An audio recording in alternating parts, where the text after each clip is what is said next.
scivola, scivola, come la pioggia scivola, come un bambino rotola, sai farlo pure tu. Prendila e stringila, è un'emozione candida. Yours is more dirty than mine. I know. Oh. Oh, but the hat come out. Yeah, that's right. If you break it like that, you did it. Che sono un po' impegnativi, Prendila e stringila, è un'emozione candida.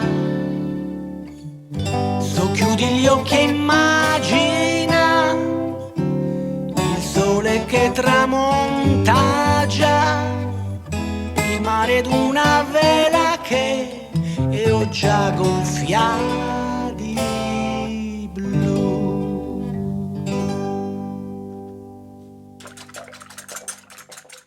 Welcome back. You may have missed last episode because I published on Monday this week.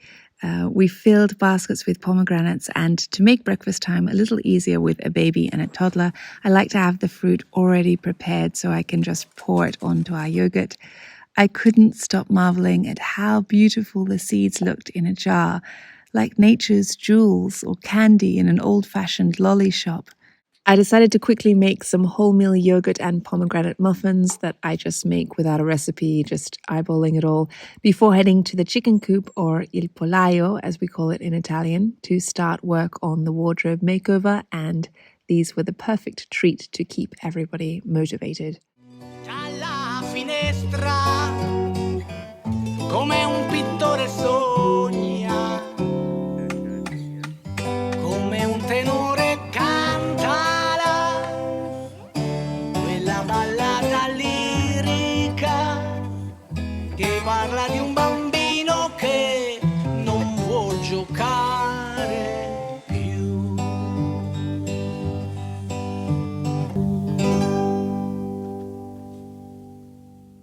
You may recall we bought this at a secondhand store. It's gorgeous with lion's feet and lovely details, but inside it's not so practical. So my father built more shelves and created 2 levels of hanging space on the other side. We tried varnishing the shelves, but decided to add this Florentine paper, which I bought some time ago to do some of the drawers in another chest of drawers. It's sometimes pinned on, but I wanted to glue it just to be sure that it had a neat edge and stayed put. Gianfranco and my mother helped me while my father was working on another piece for the pergola that we started last week. Here? It's like a present, Gianfranco. I can do it. You can do it too, yeah. Oh, shake it. Oh, shake it, shake it, shake it, shake it. You want to shake it? You shake it. Hang on, darling. I'm just gonna go here. Hang on. Just gonna go here And now my turn. and now here. You keep holding the board, darling. You keep holding it with Mama. Just that's it. It's all brown. You can just go all along there. That's it. Go long like a tractor. That's it. Back and forth, again. back and forth. Dry on this Oh, side. lovely. Beautiful. Oh, Look at that. Now we have to smooth out the bubbles, Gianfranco. Have you got clean hands? Yes. Good. Let's smooth out the bubbles. You see the bubbles here?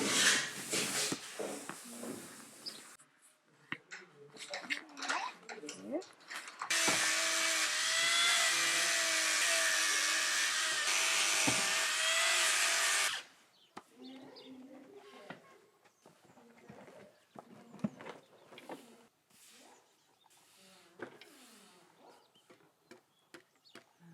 Meanwhile, some tradesmen arrived to install the doors, which is quite exciting. And some other builders arrived to drill the main support for the pergola into the wall.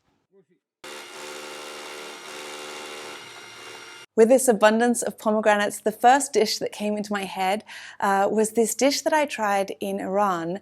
It's quite famous, and I am for sure not going to do it in the traditional way, but I'm going to try it today just because I have such a clear, exquisite memory of this dish, the taste of it, the feel of it in my mouth. It uses pomegranate, it uses rice that then cooks on the bottom so it's all crunchy. It's got butter and cinnamon and orange zest. It's this fragrant, exotic, totally seductive comfort food, but I'm going to serve it with some chicken, which I'm going to marinate and slow cook in the oven for 4 hours. And I think that will be the perfect accompaniment. That's what I had it with when I ate it in this place in Tehran, where people were lining up down the street, and not tourists, local people were lining up down the street just to have it on their lunch break because it's so good. I'm not going to put the recipe because it's just my first attempt, but you can watch as I go along.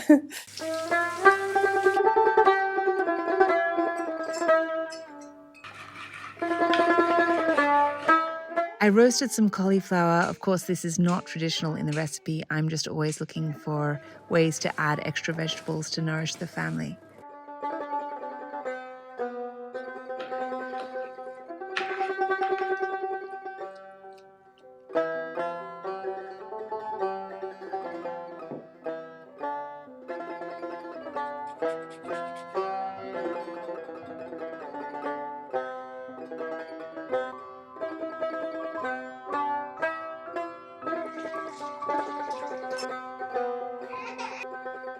I'll just have a chat with you while I'm cooking, okay? This week I received this profoundly touching email from someone who watches my work, and he is coming to Italy with his wife and just wanted to know if they could meet up with me for 20 minutes because he wanted to thank me. So polite and so respectful of my time and didn't want to disturb me. And he wrote, "Here's the thing, while it's probably an overstatement to say that you saved my life, there's a way in which that is true. Your videos helped me claw my way out of the depths of depression I was in back in 2019 and 2020, and I would like to meet you to simply say thank you in person."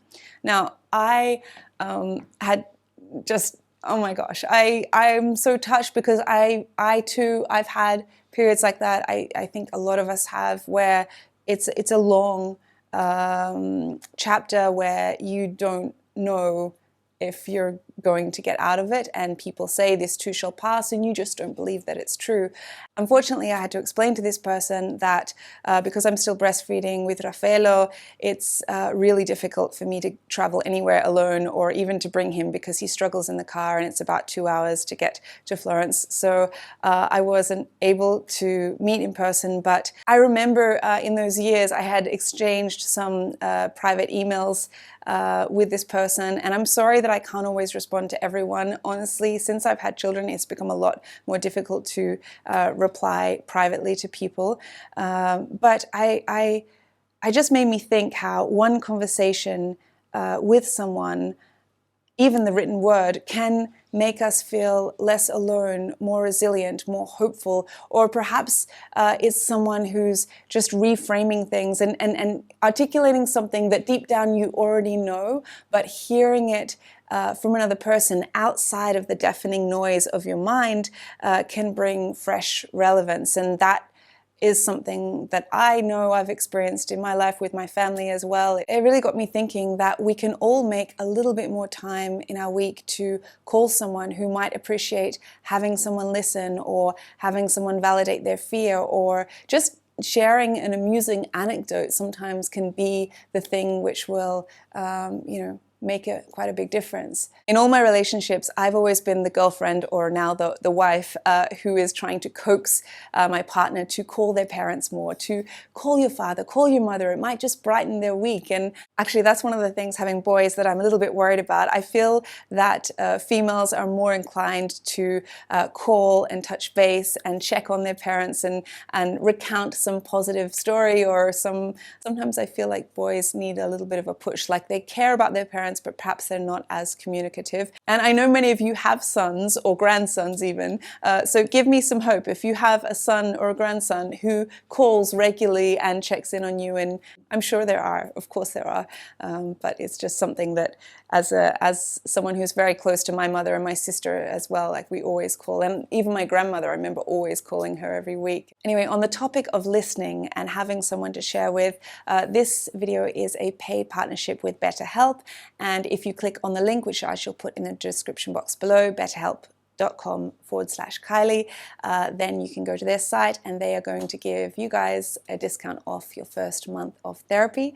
You can cancel at any time, so it's quite an easy experience of just going to their site, filling out a questionnaire, and then they match you with a credentialed professional who specializes in your area of preference.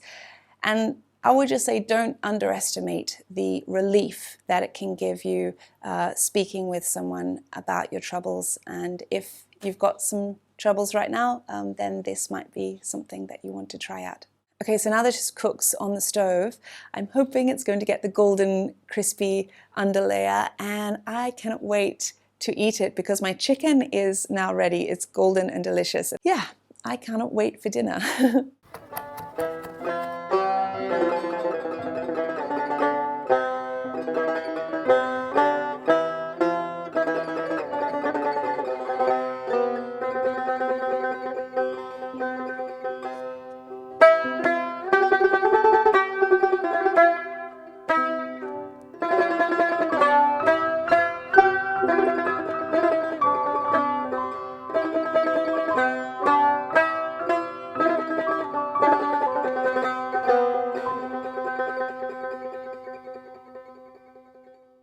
We have this big contraption here because the builders have been up on the roof trying to fix the chimney.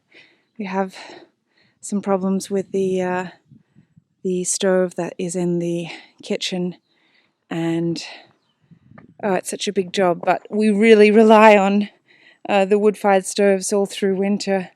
Gianfranco, of course, was thrilled to see this parked outside the kitchen.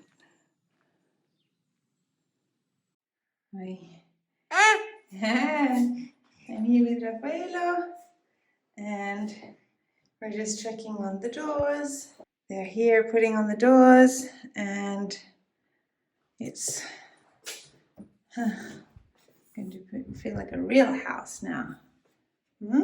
Oh my gosh, what a mess.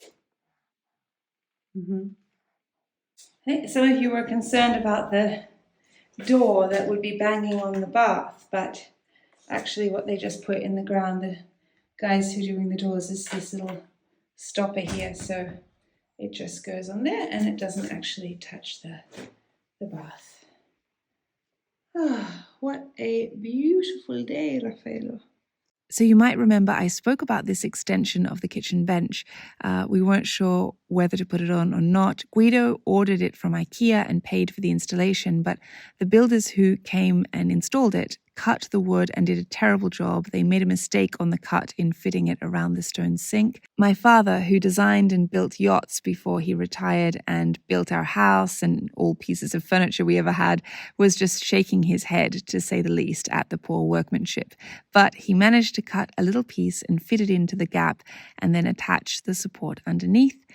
Guido was thinking that perhaps we should spray the supports a charcoal colour to match the wood-fired stove.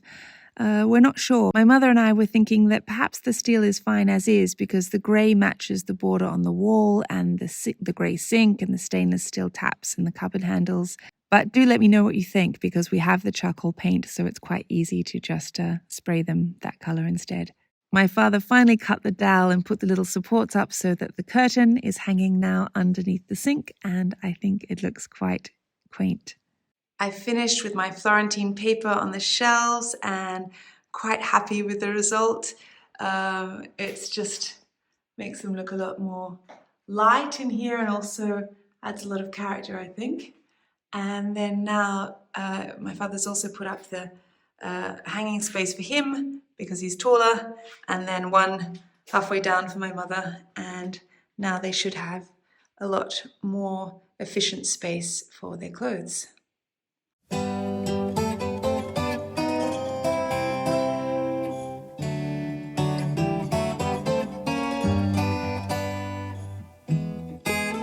The doors are all installed and they look great. I was thinking that if I move the cane ottoman to the left, as you see here, there's more of a space to the right of the bath, and potentially we could put a small dresser or side table. What do you think? We still have to make some steps that go up this hill because it's a bit dangerous when I'm carrying Raffaello or Gianfranco. They quoted us €5,000 to make this path, these steps, so I don't know, and they're not really available, the builders, to do it, so I'm not sure. What would you suggest? I don't know, because it's a bit difficult. If you don't create something well, it could just be like a landslide. So I want it to be structurally sound. All in all, it was a productive and beautiful week, and I thank you for coming and watching just a little bit of what we've been up to. Thank you to my patrons. Thank you to those of you who subscribe. Do check out BetterHelp if it interests you, and I shall see you next episode. Alla prossima. Il mare d'una